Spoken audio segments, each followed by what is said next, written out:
A block with mass 0.5 kg is forced against a horizontal spring of negligible mass। एक block है, उसका मास ये 0.5 kg है और उसको हमें एक स्प्रिंग है उसके अगेंस्ट कंप्रेस किया गया उसको।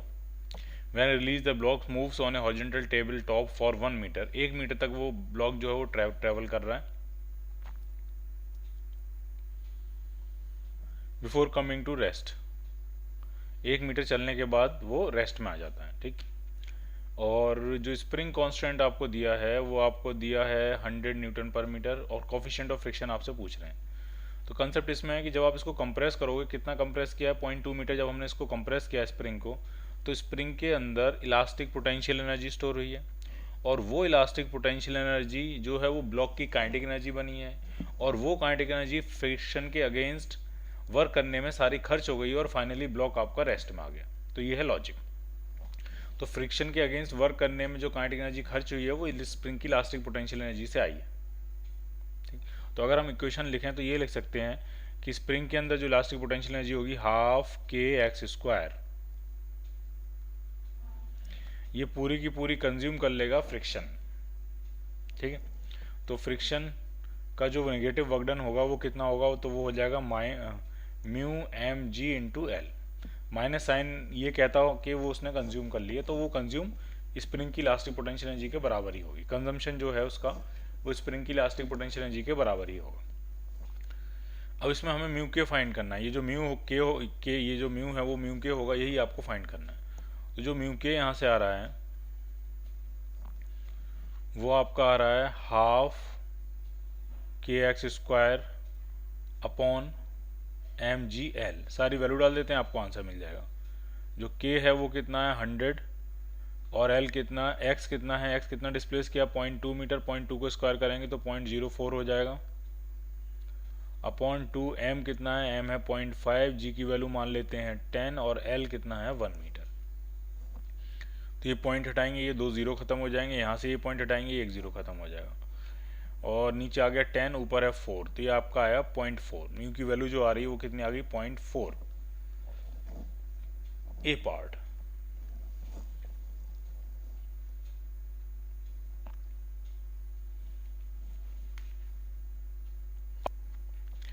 A particle mass m is projected with a initial velocity v at an angle theta to the horizontal.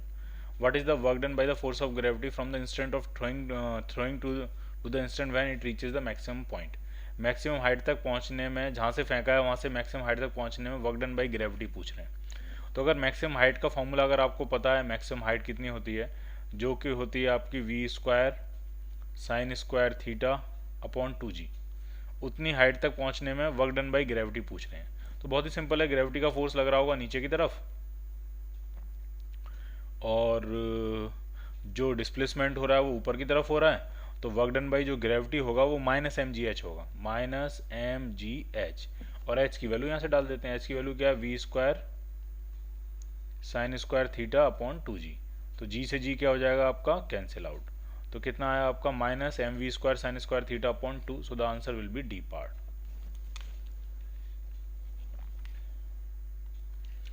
Under the action of a force, a 2 kg body moves such that its position x as a function of time is given by x is equal to t cube by 3, where x is in meters and t is in seconds. The work done by the force in first 2 seconds, पहले 2 second में कितना work done होगा ये आपसे पूछा गया। तो ऐसे क्वेश्चन हम पहले भी कर चुके हैं, इसको हम डिफ्रेंशिएट करेंगे, वेलोसिटी निकालेंगे और जो वर्क डन होगा वो चेंज इन काइनेटिक एनर्जी से सेटल कर लेते हैं। तो इसमें भी ऐसे कर लेते हैं, इसकी जो वेलोसिटी आएगी वो आपकी टी स्क्वायर आ जाएगी, 3t² अपॉन 3, 3 से 3 कैंसिल, टी स्क्वायर। और पहले 2 सेकंड की बात हो रही है तो t इक्वल टू 0 पे जो वेलोसिटी होगी जिसको हम इनिशियल वेलोसिटी कहेंगे वो 0 हो जाएगी और t इक्वल टू 2 सेकंड्स पे जो वेलोसिटी होगी फाइनल वेलोसिटी वो कितनी हो जाएगी, वो आपकी 4 मीटर पर सेकंड हो जाएगी। और जो वर्क डन होगा वो चेंज इन काइनेटिक एनर्जी होगा, यानी हाफ मास 2 है, वेलोसिटी का स्क्वायर 16 माइनस हाफ मास 2 है, इनिशियल वेलोसिटी का स्क्वायर 0। तो ये आंसर आपको मिला 16 जूल। 16 जूल वर्क हो जाएगा पहले 2 सेकंड में।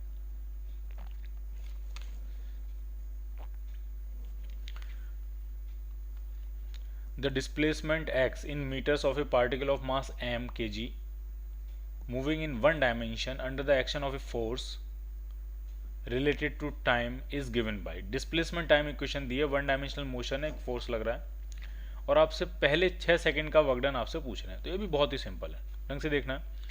टी आपको दिया है √x + 3, तो यहाँ से x अगर निकालेंगे तो x आपका आ जाएगा t-3 का होल स्क्वायर। ठीक, चाहो तो आप इसको स्क्वायर में कन्वर्ट कर सकते हो, मतलब स्क्वायर एक्सपेंड कर सकते हो, तो ये हो जाएगा t² -9 +9 -6x 60, ये आ गया x। अब हमसे वर्क डन पूछा तो फिर से हम वही करेंगे, पहले हम क्या करेंगे, इसकी वेलोसिटी निकालेंगे, फिर हम 6 सेकंड का जो वर्क डन है वो चेंज इन काइनेटिक एनर्जी से सेटल कर लेंगे। तो इसकी जो वेलोसिटी आएगी आपकी, वो आपकी आ जाएगी 2t-6। अब अगर t = 0 पे स्पीड निकालेंगे तो इनिशियल वेलोसिटी तो वो आ जाएगी -6 मीटर/सेकंड, और t = 6 सेकंड पे अगर हम निकालेंगे फाइनल वेलोसिटी तो वो आ जाएगी +6। और यहीं आपको समझ लेना है ढंग से कि इनिशियल वेलोसिटी -6 है, फाइनल वेलोसिटी +6 है। वेलोसिटी तो अलग अलग है क्योंकि ये डायरेक्शन अलग अलग होने की वजह से अलग अलग हो गए, एक -6 एक +6, लेकिन दोनों इंस्टेंट पे जो स्पीड है वो सेम है, यानी इनिशियल काइनेटिक एनर्जी और फाइनल काइनेटिक एनर्जी सेम होगी। और जो वर्क डन होता है वो चेंज इन काइनेटिक एनर्जी होता है, और इनिशियल और फाइनल काइनेटिक एनर्जी अगर सेम है तो वर्क डन क्या हो जाएगा आपका 0। So the answer will be B part, 0।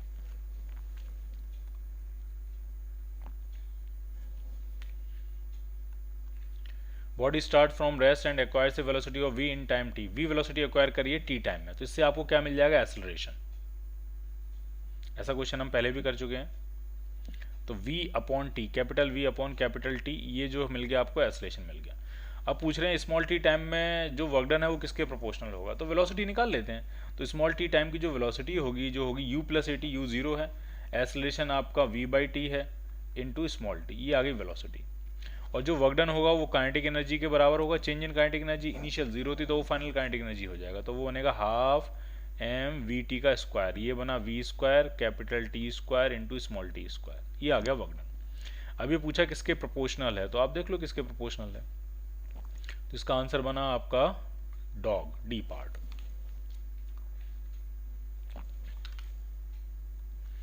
A body of mass m is dropped from A height h on A sand floor. ठीक है, रेत है, रेत के ऊपर हम h हाइट से एक बॉडी को ड्रॉप कर रहे हैं। ठीक है, और जो बॉडी है वो सैंड में कितना पेनिट्रेट कर जा रही है, x सेंटीमीटर।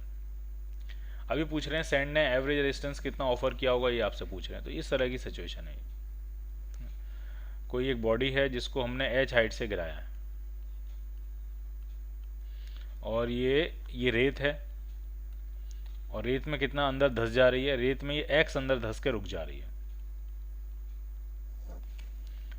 तो एवरेज रेजिस्टेंस मतलब जो फोर्स होगा, सैंड ने जो रेजिस्टिव फोर्स लगाया होगा वो कितना होगा, तो हम कैसे सेटल करेंगे, वर्क एनर्जी थ्योरम से। Work done by all the forces is equal to change in kinetic energy. दो फोर्सेज यहाँ वर्क कर रहे हैं, एक तो वर्क कर रहा है mg और एक वर्क कर रहा है फ्रिक्शन फोर्स। सैंड का जो रेजिस्टिव फोर्स है, जो फ्रिक्शन फोर्स है, वो वर्क कर रहा है, और ये दोनों चेंज इन काइनेटिक एनर्जी के बराबर है।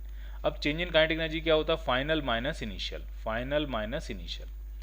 फाइनली भी वो रेस्ट में आ गया है और इनिशियली भी रेस्ट से ड्रॉप किया गया, तो ये सब कुछ 0 - 0 सब 0 हो गया। अब mg का वर्क डन कितना होगा, तो mg का वर्क डन होगा mg into displacement downward direction में h + x, तो ये हो गया mg का वर्क डन। और फ्रिक्शन का जो वर्क डन होगा वो होगा माइनस, क्योंकि फ्रिक्शन फोर्स लग रहा होगा ऊपर की तरफ और डिस्प्लेसमेंट हो रहा है नीचे की तरफ x। फ्रिक्शन फोर्स तो सिर्फ तभी लगेगा जब वो सैंड में एंटर करना शुरू करेगा, तो ये हो गया फ्रिक्शन का वर्क डन। और इन दोनों का जो टोटल वर्क डन है वो चेंज इन काइनेटिक एनर्जी के बराबर है, जो है आपका 0। तो यहाँ से हमें फ्रिक्शन निकालना है, तो यहाँ से जो फ्रिक्शन की वैल्यू आपकी आ रही है वो आपकी आ जाएगी mg h + x upon x। तो ये आपका आ गया mg 1 + h/x, 1 + h/x। So the answer will be B part. ये होगा average resistive force exerted by sand on the ball.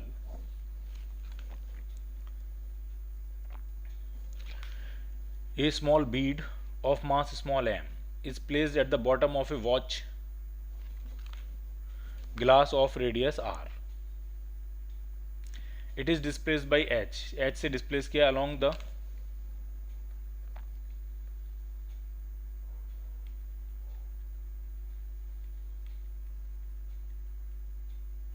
along the glass surface and release.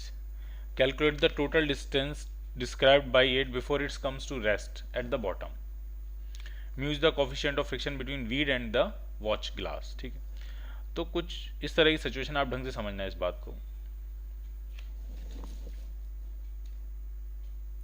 कुछ इस तरह की सिचुएशन रही होगी, ठीक है, पूरा नहीं बनाया मैंने, थोड़ा सा बनाया। और यहाँ पे एक बीड है और इसका रेडियस बहुत ही ज़्यादा है, ये जो कर्वेचर है इसका रेडियस बहुत ही ज़्यादा है, और इस बीड को हमने कुछ हाइट तक पहुँचाया है। ठीक है, ये जो हाइट है ये एच हाइट है, एच हाइट तक पहुँचाया, और एच बहुत छोटी है और रेडियस बहुत बड़ी है, तो इस एच के कंपैरिजन में हम इसको ऑलमोस्ट फ्लैट जैसा ट्रीट कर सकते हैं। और ये इस तरह से स्लाइड करेगी और यहाँ पर रगड़ रगड़ के फिर ये धीरे धीरे चल के रुक जाएगी। तो ये पूछ रहे हैं टोटल डिस्टेंस कितनी ट्रेवल करी होगी उसने। तो कंसेप्ट ये है कि इसकी जो काइनेटिक, इसकी जो पोटेंशियल एनर्जी है mgh, वो फ्रिक्शन के अगेंस्ट वर्क करने में खर्च हो जाएगी। अब आगे जा रहा है, पीछे जा रहा है, आगे जा रहा है, पीछे जा रहा है, टोटल डिस्टेंस कुछ भी ट्रेवल करी इसने, तो फ्रिक्शन कितनी एनर्जी खा लेगा, तो वो होगी माइनस म्यू mgl। ये जो कर्वेचर है इसका रेडियस ऑफ कर्वेचर बहुत बड़ा है, तो इसको मैं ऑलमोस्ट क्या मान ले रहा हूँ, फ्लैट। और इंपॉर्टेंट बात ये है, ढंग से समझना है, जैसे मान लिया एक फ्लैट सरफेस है,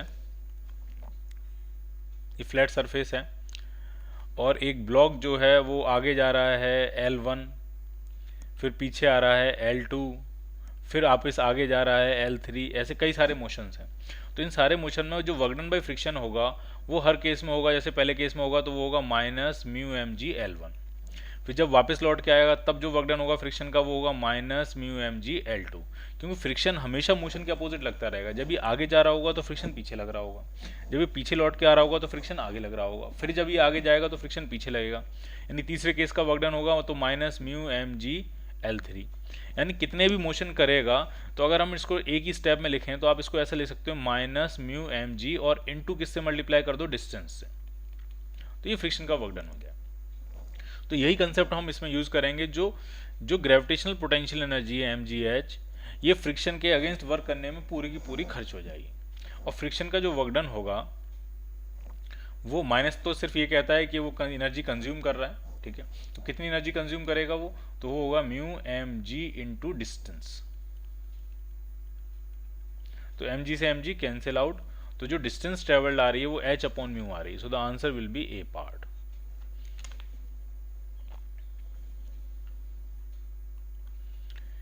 A raindrop of mass 1 gram falling from a height of 1 kg hits the ground with a speed of 50 metre per second. 1 ग्राम की बॉल है, 1 किलोमीटर हाइट से गिराई है, जब वो ग्राउंड को हिट कर रही है तो उसकी स्पीड 50 मीटर पर सेकेंड है।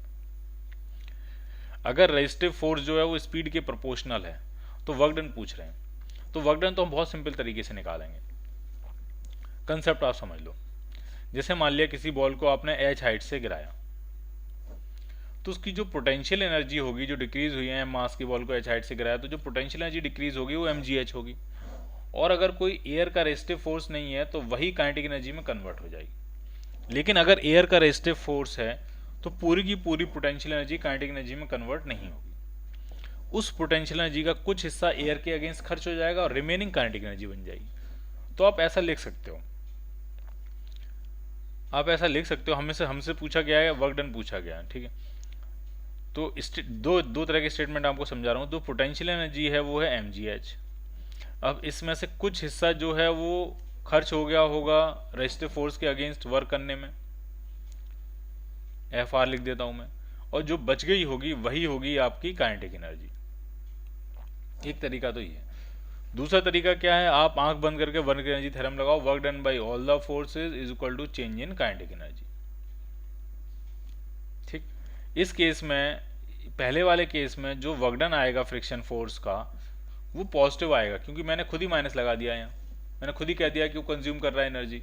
तो अब तो सिर्फ यहाँ से सिर्फ मैग्नीट्यूड निकल के आएगा। लेकिन ये जो आंख बंद करके जब हम स्टेटमेंट लगाएंगे work done by all the forces equal to change in kinetic energy, बिना कुछ सोचे, तो इसमें आपको प्लस माइनस सब कुछ लिख के आएगा। कौन कौन से फोर्स लग रहे होंगे, तो फोर्स एक तो होगा mg का फोर्स प्लस एयर रेजिस्टेंस का फोर्स, फ्रिक्शन का फोर्स, ये दो फोर्स का वर्क डन है, equal to change in kinetic energy, मतलब final kinetic energy minus initial kinetic energy. तो इस केस में इस स्टेटमेंट से जब आप सेटल करोगे तो यहाँ जो फ्रिक्शन का वर्क डन आएगा वो माइनस लग के भी आएगा। तो हम सेटल करते हैं। mg का वर्क डन कितना हो, मास 1 ग्राम में, 1 का मतलब हो गया 1/1000 kg, g की वैल्यू मान लेते हैं 10, और हाइट कितनी है 1 किलोमीटर, मतलब 1000 मीटर से हम इसको गिरा रहे हैं, ये mgh work done, plus work done by friction force is equal to change in kinetic energy. Final kinetic energy कितनी होगी, तो हो जाएगी हाफ, मास कितना है तो 1/1000 kg, और वेलोसिटी आई है 50, तो 50 का स्क्वायर तो ये 2500 हो जाएगा। तो ये 1000 से 1000 कैंसिल आउट हो गया, यहाँ बचा 10। यहाँ अगर कैंसिल करेंगे ये 1000 तो ये 2.5 हो जाएगा, और 2 से अगर डिवाइड करेंगे तो 1.25 हो जाएगा। तो यहाँ से वर्क डन बाई जो फ्रिक्शन फोर्स आ रहा है वो आपका आ रहा है 1.25 माइनस 10, तो वो आपका आ गया -8.75 जूल। डी पार्ट,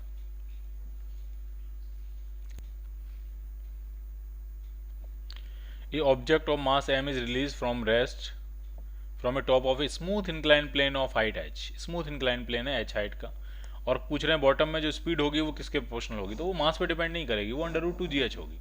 ठीक है, सिंपल है, एनर्जी कंजर्वेशन। mgh जो होगा वही तो हाफ mv² हुआ होगा, तो मास तो आया ही नहीं इसमें वेलोसिटी के लिए, m से m कैंसिल, वेलोसिटी कितनी आई √2gh, तो it will not depend on the mass. A part, a block of mass m is moving with speed v on a horizontal rough surface and collides with a horizontally mounted spring of spring constant k as shown in a figure. The coefficient of friction between the block and the floor is mu. Maximum compression पूछ रहे हैं, तो equation आपको ढंग से समझनी है।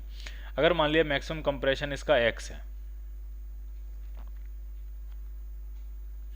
अब इंपॉर्टेंट बात यह है कि ये डायग्राम थोड़ा ठीक नहीं है। डायग्राम सिचुएशन इस तरह से होनी चाहिए, क्योंकि ये जो गैप है ये तो दिया ही नहीं है, स्प्रिंग और ब्लॉक के बीच में ये जो गैप है वो दिया ही नहीं है, क्योंकि ये गैप आपको चाहिए होगा। इस गैप में भी तो कुछ काइनेटिक एनर्जी खर्च होगी, फिर जो रिमेनिंग काइनेटिक एनर्जी होगी उससे फिर आगे का काम होगा। तो डायग्राम थोड़ा ठीक नहीं है, इस डायग्राम को थोड़ा ठीक करते हैं इसको। तो सिचुएशन डायग्राम इसमें इस तरह से बनाना चाहिए हमको, जो स्प्रिंग है ये इस तरह से नहीं होगी,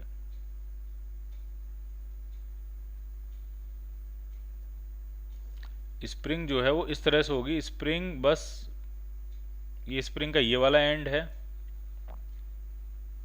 ये स्प्रिंग, मतलब जो सिचुएशन दी है उसी इंस्टेंट से उसने स्प्रिंग को कंप्रेस करना शुरू कर दिया, और मान लिया उसने स्प्रिंग को कंप्रेस किया x रुकने से पहले, तो इसकी जो काइनेटिक एनर्जी है वो दो जगह खर्ची हुई होगी, एक तो स्प्रिंग की elastic potential energy plus friction के अगेंस्ट वर्क करने में। तो इसकी जो काइनेटिक एनर्जी है हाफ mv², इसमें से कुछ हिस्सा तो फ्रिक्शन खा लेगा, कितनी खा लेगा, तो वो हो जाएगा μmgx, और जो बचा हुआ हिस्सा है वो स्प्रिंग की इलास्टिक पोटेंशियल एनर्जी बन जाएगी हाफ के x²। तो ये आपकी इक्वेशन बनेगी, और यहाँ से हमें x फाइंड करना है। तो ये क्वाड्रेटिक इक्वेशन है, तो इसमें हम पूरे रूट्स फाइंड करने वाली प्रोसेस से करेंगे, -b plus minus √b² -4ac/2a, और जब आप इस तरह से आप सेटल करोगे तो आपको इनमें से कोई एक आंसर मिल जाएगा। प्लस वाला हमें आंसर लेना है, माइनस वाला हमें आंसर नहीं लेना है।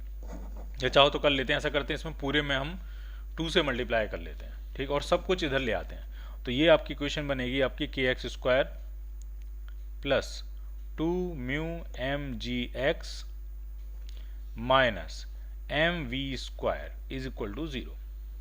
तो ये है आपका a, ये है आपका b, और ये है आपका c, और रूट्स जो होंगे वो होंगे -b, तो -2μmg, प्लस माइनस में प्लस वाला रूट ले रहे हैं, √b², तो इसका स्क्वायर करेंगे 4μmg माइनस 4a कितना है k, और c कितना है आपका, c है -mv² अपॉन 2a, a मतलब क्या हुआ k। तो पहले ये 4 कॉमन लेके, ये 4 कॉमन लेके, और इस 2 से ये वाला 2 क्या हो जाएगा, कैंसिल आउट। अब जो आपका आएगा वो आएगा -μmg/k, एक तो ये हो गया, plus 1/k times under root के अंदर क्या आने वाला है, तो अंडर रूट के अंदर एक तो μmg आएगा, यहाँ स्क्वायर भी करेंगे, μ² m² g², ठीक है, μ² m² g, b² -4ac होता है ना, माइनस माइनस माइनस प्लस, और ये क्या है आपका mkv², ये आपका आंसर आएगा। तो ये जो आपका आंसर मैच कर रहा है वो आपका आंसर मैच कर रहा है ए पार्ट, ए पार्ट आपका आंसर मैच कर रहा है।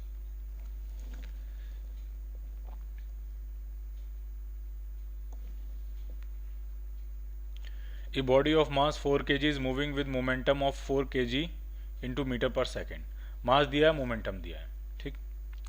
और फोर्स आपने 2 न्यूटन का लगाया है in the direction of motion, तो इससे मोमेंटम बढ़ेगा कितने सेकंड के लिए? 10 सेकंड के लिए। तो इंक्रीज इन काइनेटिक एनर्जी पूछ रहे हैं, तो आप आराम से समझो।